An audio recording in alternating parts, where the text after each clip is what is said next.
Have you seen the new covers of Cosmopolitan? This is healthy, wellness does not come in one size cover. Have you seen this?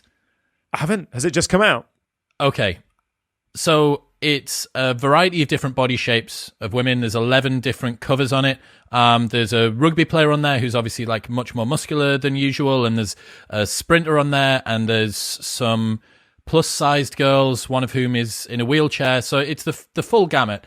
Now, people who are overweight, as far as I'm concerned, can be perfectly happy and live fulfilled lives. I absolutely do not think that fat-shaming people achieves anything. But categorizing someone who is obese as healthy is dangerous. Being morbidly obese is not healthy, and it has never been healthy. And the condition of good physical and mental health, especially when actively maintained by a proper diet, exercise, and the avoidance of risky behavior, is the definition of wellness. It's the complete opposite. So I pulled up this meta-analysis on the association of all-cause mortality with overweight and obesity using standard body mass index categories. So relative to normal weight, both obesity of all grades and grades 2 and 3 obesity were associated with significantly higher all-cause mortality. So that's a 95% correlation between being obese and dying sooner from everything. That makes being fat the most wellness-reducing thing that you can do. Cosmopolitan telling people that this is healthy isn't just wrong. As far as I'm concerned, it's dangerous and stupid. Like, Cosmopolitan are purposefully misleading their audience so that they can jump on the newest trend of signaling that they're body positive. Like, imagine if one of your patients came in to see you and said, Dr. Chatterjee, I've been gaining a lot of weight recently, but this role model on the front of the cover of Cosmopolitan said that it's healthy and well, they're in wellness and health, to be morbidly obese. Like, I don't understand how we've managed to get ourselves so confused to a world where we can't criticize someone for their body weight, which again, I don't agree with, but we can't criticize someone with their body weight because it's going to hurt their feelings, but we can call over being morbidly obese well or healthy so that is going to set a trend for people down the line. Surely that's the more dangerous route. Yeah, look, I haven't seen that, and I'm definitely going to make an effort over tomorrow or the next couple of days to actually have a look and see what's going on there.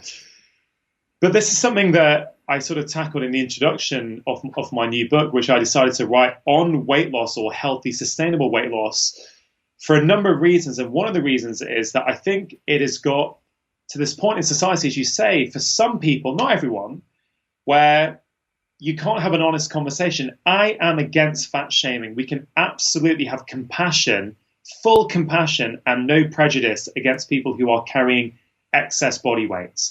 Okay? No, absolutely. But some people go one step further. These are some proponents in the body positivity movement will go one step further and say, actually, it is, I shouldn't say completely okay, because okay can mean many things to different people, but it is completely healthy to carry lots of excess weight and you don't need to do anything about it.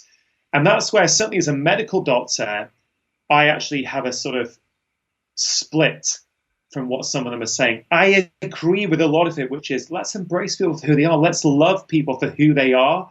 Let's not call them lazy or lacking willpower or blame them. There are many complex reasons behind why people end up being the weight that they are. That is, there's really good science on that. It is not as simplistic as it's made out to be, but we still have a responsibility, I think, to say, listen, if you carry this much excess body fat, you are increasing the likelihood of, poor health outcomes from a variety of different conditions. So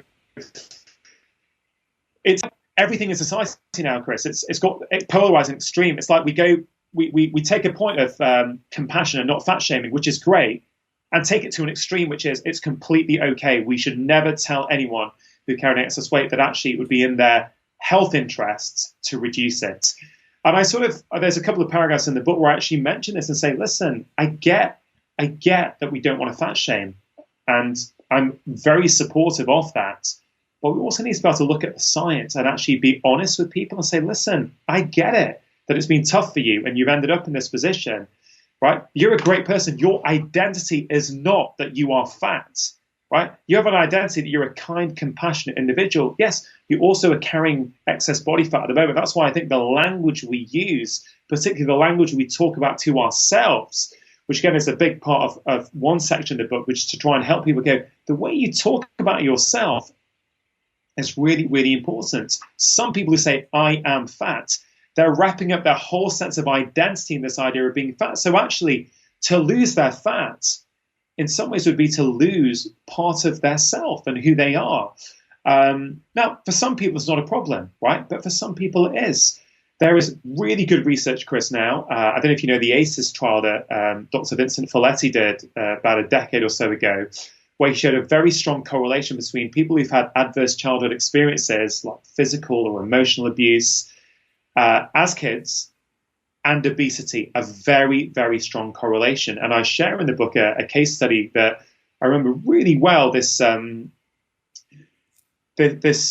I think she was 16 or 17 when I first saw her in clinic. And I got to know her as a patient. And no, actually, it was later than that. It was maybe she was 18 or 19, and she was really struggling to lose weight. She tried everything.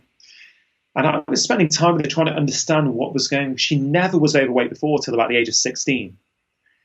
And then it turned out that actually she was in an abusive relationship just after she turned 16.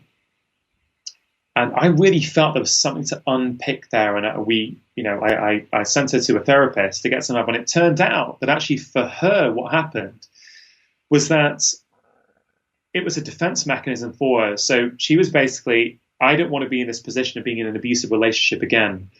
If I put on body fat, she thought, I am no longer going to be attractive to men. Less desirable. I'm going to be unseen. And actually, when we started to address that, unpick it, and it was challenging to unpick that, actually, then the weight loss started to come sustainably, healthily, in a way that made her feel good. And the reason I bring that up is we should have full compassion for her. We don't need to blame her and tell her she's being lazy and she's not following, as Boris was saying, do this for the NHS. It was, hold on a minute. She was trying her best to do it, but she hadn't identified the right problem. So she was trying to solve the wrong problem. Once we helped her identify the right issue for her, and then she started getting help, she was able to lose that excess body fat. And going back to your first point around the Cosmopolitan covers, which I will say, to be clear, I have not seen them yet. So it's very hard for me to comment on something I've not seen. But I don't think we should be promoting it and saying, this is healthy. I think we should be, there is nuance to all of these things, right? That's the word. That's precisely the word that I was thinking about, man. Like, there are gradations between fat shaming and calling being morbidly obese healthy.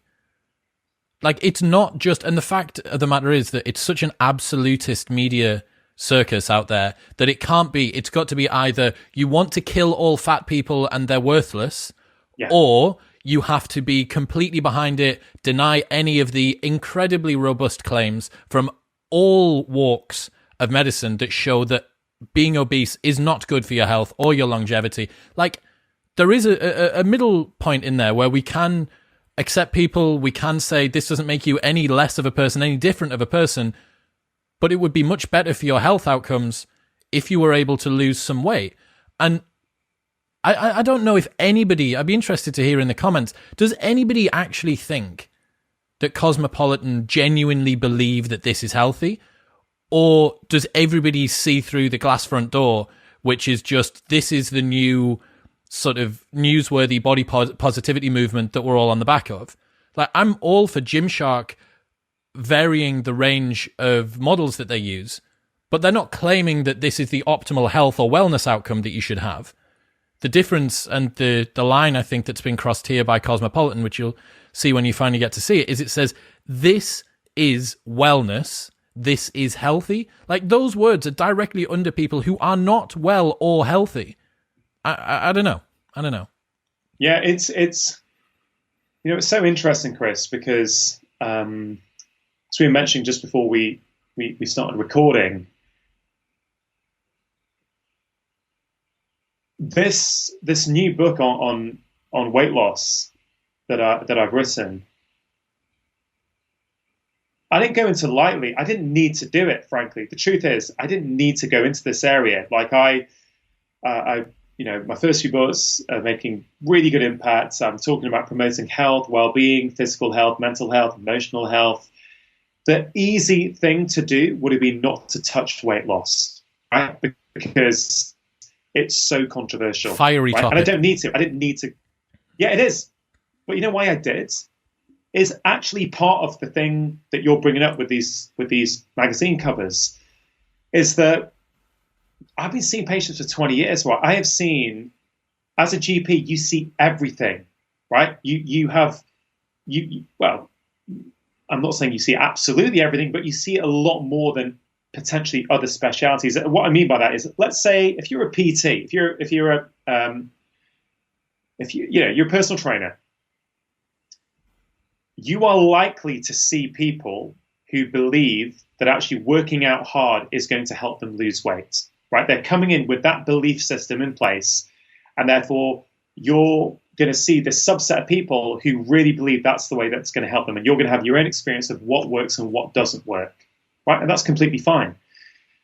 If you're a psychologist, you're probably going to see people who've got complex emotional issues around weight and foods, and you're going to have potentially a bias around that. This is kind of the main issue that I'm seeing when I see people who are trying to lose weight. I will have my own bias because I'm a human being and I've got my own experiences. But I think as a GP, what happens is that we tend to see people from all different walks who are struggling with all kinds of different things. So we see the full gamut. And I thought, you know what?